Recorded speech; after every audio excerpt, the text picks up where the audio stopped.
Hello everyone. दोस्तों, एक बच्चे को भगवान से मिलना था तो उसने अपने पेरेंट्स को कुछ सवाल किए, तो पेरेंट्स ने उसे रिप्लाई नहीं दे पाए और शायद बच्चा कन्विंस भी नहीं हो पाया था बिकॉज उसकी समझ ही ऐसी थी। तो उसने क्या किया, अपना स्कूल बैग भरा, कुछ कुकीज और केक उसमें भरे, कुछ ड्रेसेस भरे और वो जर्नी के लिए शुरू हो गया। हुआ कुछ ऐसा, कुछ लंबा बहुत ही चला तो वो थका और एक पार्क में जाके बैठा। पार्क में जब उसने केक खाया तो दूर उसको एक जगह पर एक नजर पड़ी, वहां पर एक ओल्ड लेडी थे जो बहुत ही दुखी थे। तो उस बच्चे ने सोचा कि चलो उससे भी मैं कुछ शेयर करूं। वो बच्चा गया उस लेडी के पास, उसको केक शेयर किया।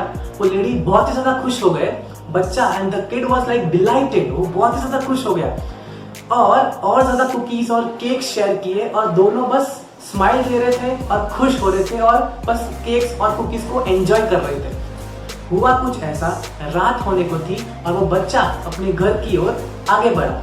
कुछ स्टेप्स लेने के बाद वो वहां पर रुका, टर्न किया, उस लेडी को देखा, एक बहुत ही ब्यूटीफुल स्माइल दिया, उस लेडी की ओर दौड़ते हुए गया, उसे हग किया, किस किया एंड वो घर पे वापस आ गया। और जब भी उसकी मदर ने उस बच्चे को पूछा कि तू इतना खुश क्यों है, तो उस बच्चे ने कहा कि I had lunch with God and she has one of the most beautiful smile I have ever seen in my life। तब उसी टाइम में वो लेडी अपने घर पे पहुंचे, उसके सन ने उसको पूछा कि आप इतने खुश क्यों हो। तो उस लेडी ने कहा I ate cake with God and do you know what, he is much younger than I have expected। दोस्तों, कहने का मतलब बहुत ही सिंपल है, look for higher meaning in everything। दोस्तों, यहाँ पर एक बहुत ही ब्यूटीफुल कोट है जो मैं आपसे शेयर करना चाहूंगा, and that is nothing in life has any meaning except the meaning we give it. मतलब कि कोई भी लाइफ के सिचुएशन में हम क्या मीनिंग अटैच करते हैं, that will determine huge aspect of our life. दोस्तों, let's take a very simple example. मान लीजिए आपको आपके दोस्त ने 6 बजे एक रेस्टोरेंट में बुलाया और आप रेस्टोरेंट के बाहर 6 बजे पहुंच गए।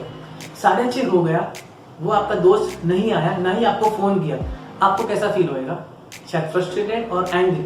मान लीजिए 7 बज गए और वो अब तक नहीं आया, और अभी आप कैसा फील करेंगे? शायद और ज्यादा फ्रस्ट्रेटेड और ज्यादा गुस्सा।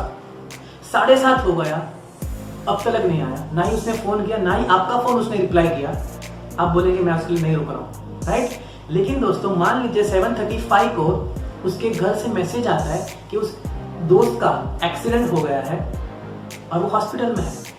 अभी आपका क्या रिएक्शन होगा या क्या रिस्पॉन्स होगा? दोस्तों, इस टाइम में आपका फ्रस्ट्रेशन और एंगर खत्म हो जाएगा और लव और केयरिंग शुरू हो जाएगा। क्यों? बिकॉज आपके अंदर से एक नया मीनिंग आया बाहर। That is the power of meaning which you give to life situations. आपके लाइफ में कुछ भी हो रहा है, अच्छा हो रहा है तो दैट इज ग्रेट, लेकिन कुछ बुरा हो रहा है तो आप अच्छा मीनिंग अटैच कर दो, अच्छे इमोशंस फील होंगे and things could be completely different, right?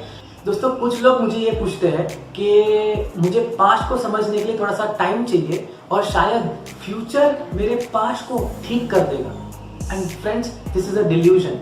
Only the present can free you from the past.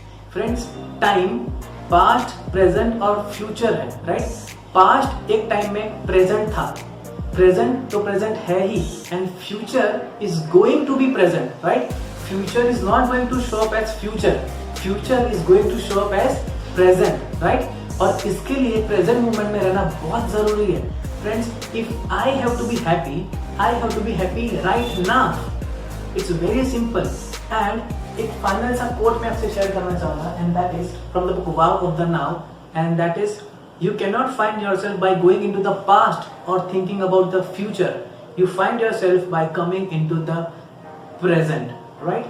And finally, दोस्तों, I would like to conclude this video by my final and my favorite quote, and that is from Pablo Picasso, and he says, "The meaning of life is to find your gift, and the purpose of life is to give it away." Thank you so much.